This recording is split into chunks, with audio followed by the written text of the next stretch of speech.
Hidup ini adalah panggung yang besar, dan seringkali kita merasa bahwa kita adalah aktor utama. Dengan ribuan mata penonton yang mengawasi setiap gerak-gerik kita, kita khawatir tentang bagaimana penampilan kita, apa yang orang lain pikirkan tentang dialog kita, dan apakah kita memenuhi ekspektasi audiens. Kita menghabiskan begitu banyak energi, begitu banyak waktu, untuk mencoba menyenangkan orang lain, untuk mencari validasi dari dunia luar. Kita takut akan kritik, takut akan penghakiman, dan takut akan penolakan. Tapi, ada sebuah rahasia yang ketika kita memahaminya, akan membebaskan kita dari belenggu ini. Sebuah rahasia yang mungkin terdengar keras, namun menyimpan kedamaian yang luar biasa.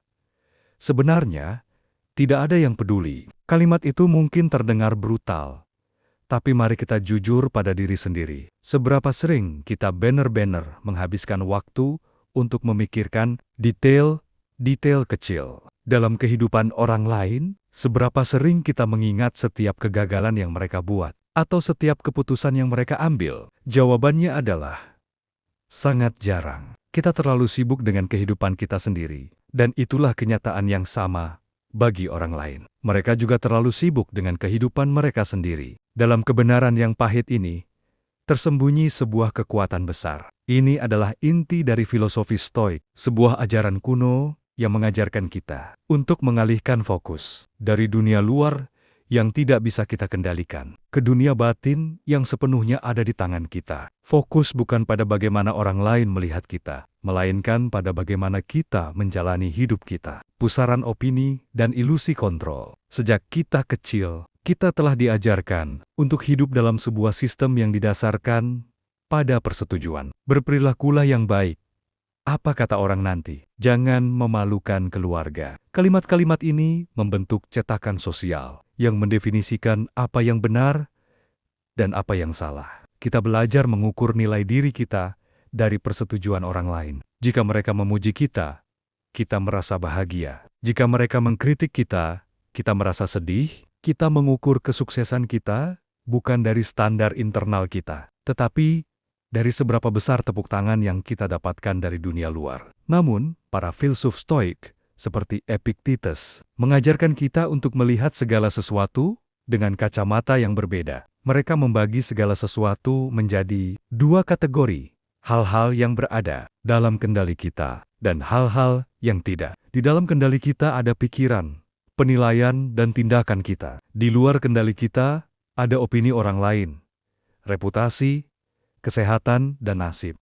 Ketika kita terlalu peduli pada apa yang orang lain pikirkan, kita sedang mencoba mengendalikan sesuatu yang memang tidak bisa kita kendalikan. Ini adalah sebuah perjuangan yang sia-sia, sebuah pertarungan yang sudah pasti akan kita kalahkan. Opini orang lain adalah entitas yang terus-menerus berubah, dipengaruhi oleh suasana hati, pengalaman, dan perspektif pribadi mereka yang unik. Mencoba mengontrolnya sama seperti mencoba menangkap air dengan tangan telanjang. Kita hanya akan kelelahan, frustrasi, dan pada akhirnya kecewa. Melepaskan beban, merangkul kebebasan. Lantas, apa yang harus kita lakukan? Marcus Aurelius, seorang kaisar Romawi yang juga seorang filsuf Stoik, menulis dalam buku hariannya, "Kamu tidak perlu mengkhawatirkan apa yang orang lain pikirkan tentangmu, asalkan kamu melakukan hal yang benar." Ini adalah sebuah ajakan untuk membebaskan diri dari beban yang tak terlihat namun begitu berat.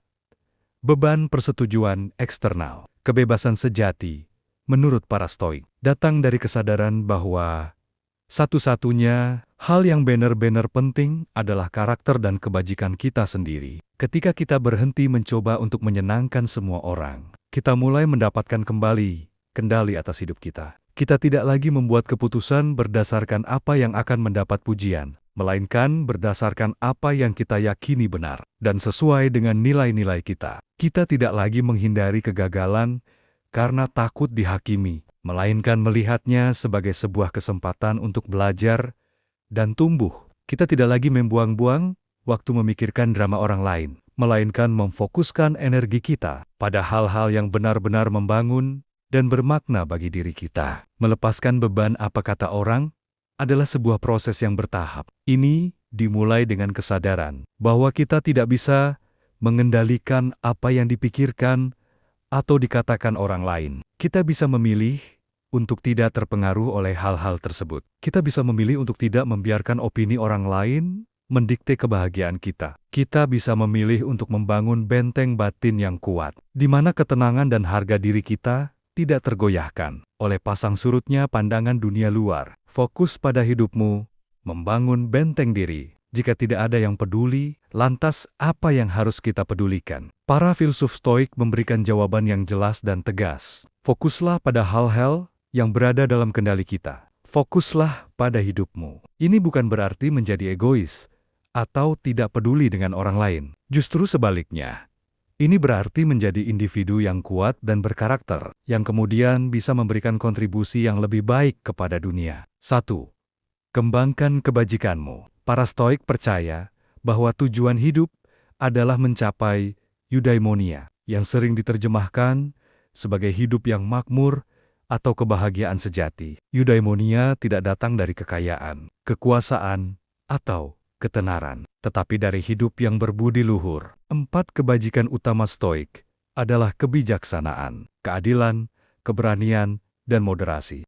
Kebijaksanaan, kemampuan untuk membedakan antara yang baik dan yang buruk, antara yang penting dan yang sepele, antara yang bisa dikendalikan dan yang tidak. Ini adalah fondasi dari semua kebajikan lainnya. Keadilan, melakukan hal yang benar terhadap orang lain. Ini tentang memperlakukan semua orang dengan rasa hormat dan integritas, tanpa memandang status atau posisi. Keberanian, menghadapi ketakutan, kesulitan, dan tantangan dengan ketenangan dan keteguhan hati. Keberanian tidak berarti tidak takut, melainkan bertindak meskipun takut. Moderasi, hidup dalam keseimbangan. Ini tentang mengendalikan keinginan dan emosi, tidak berlebihan dalam kesenangan maupun penderitaan. Dengan memfokuskan energi kita untuk mengembangkan kebojikan ini, kita membangun fondasi batin yang kokoh. Kita menjadi orang yang bisa kita andalkan. Kita menjadi sumber kekuatan dan ketenangan bagi diri sendiri, tidak lagi bergantung pada persetujuan orang lain. 2.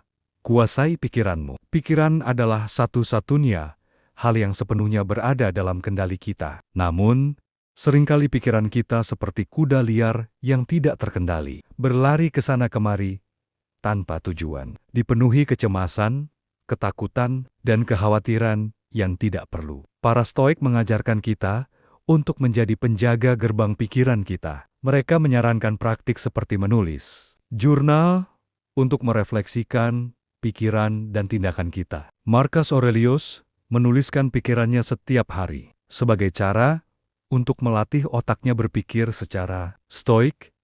Kita bisa melakukan hal yang sama, menuliskan kekhawatiran kita, menganalisisnya dari perspektif stoik, dan melatih diri untuk melihatnya secara rasional. Apakah kekhawatiran ini tentang sesuatu yang bisa aku kendalikan? Jika tidak, lepaskan. Jika ya, bertindaklah. Selain itu, para stoik juga melatih diri untuk melihat segala sesuatu dengan pandangan yang objektif. Mereka mencoba untuk melepaskan penilaian dan emosi yang seringkali menyertai sebuah peristiwa. Ketika kita mengalami kemunduran, kita bisa melihatnya sebagai sebuah kejadian, bukan sebuah tragedi. Ketika seseorang mengkritik kita, kita bisa melihatnya sebagai sebuah pendapat, bukan sebuah penghinaan. Dengan menguasai pikiran kita, kita menjadi penguasa diri kita sendiri. Menjalani hidup yang penuh makna, bukan penuh persetujuan. Hidup yang berfokus pada apa yang orang lain pikirkan adalah hidup yang reaktif. Kita terus-menerus bereaksi terhadap opini, tren, dan ekspektasi orang lain. Hidup seperti ini tidak akan pernah membawa kebahagiaan sejati, karena kita tidak pernah menjadi diri kita sendiri. Kita selalu menjadi versi dari diri kita yang disetujui oleh orang lain. Studi kasus, kegagalan, dan ketenangan batin. Bayangkan seorang seniman muda yang menghabiskan berbulan-bulan untuk menciptakan sebuah karya. Ia menaruh hati dan jiwanya ke dalam lukisan itu, dengan harapan akan diakui dan dikagumi. Namun, saat ia memamerkannya, kritikus dan publik memberikan komentar yang sangat negatif. Lukisannya dianggap tidak orisinal, warnanya membosankan, dan idenya tidak matang. Seniman muda ini, jika ia hidup dalam pusaran opini, akan hancur. Ia akan mempertanyakan nilai dirinya sebagai seniman. Mungkin bahkan meninggalkan seni sama sekali. Ia akan merasa malu, kecewa, dan marah.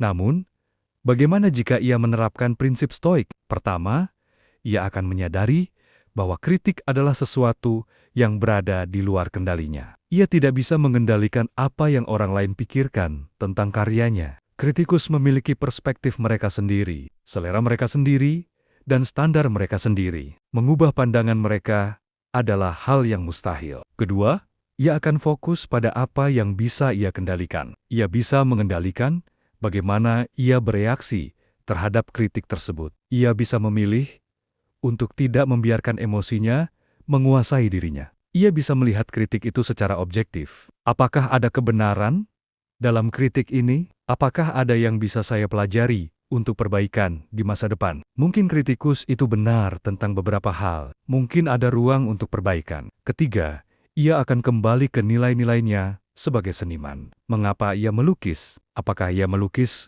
untuk mendapatkan pujian atau karena ia mencintai prosesnya? Karena ia memiliki sesuatu untuk diungkapkan? Jika alasan utamanya adalah kecintaan pada seni itu sendiri, maka kritik itu tidak akan menghancurkannya. Ia akan terus melukis, tidak peduli apa yang orang lain katakan. Ia akan menemukan ketenangan batin dalam pekerjaannya, bukan dalam tepuk tangan orang lain. Kesimpulan, kebebasan sejati adalah fokus pada diri sendiri. Pada akhirnya, hidup adalah sebuah perjalanan yang kita jalani sendiri. Kita bisa memilih untuk menjalani perjalanan itu dengan mata yang terus menatap ke samping, mencoba menyesuaikan diri dengan apa yang orang lain lakukan. Atau, kita bisa memilih untuk menatap ke depan, fokus pada jalan kita sendiri, pada nilai-nilai kita sendiri, dan pada tujuan kita sendiri. Filosofi stoik bukanlah ajaran yang mengajak kita untuk menjadi apatis atau tidak peduli. Justru sebaliknya, ini adalah ajaran yang mengajak kita untuk peduli secara selektif. Peduli pada hal-hal yang benar-benar penting, karakter kita, tindakan kita, dan bagaimana kita menjalani hidup. Ketika kita menyadari bahwa pada dasarnya tidak ada yang peduli pada detail-detail kecil hidup kita, sebuah beban besar akan terangkat dari pundak kita. Kita bebas untuk membuat pilihan yang kita yakini benar. Bukan pilihan yang akan disetujui orang lain. Kita bebas untuk gagal dan belajar darinya.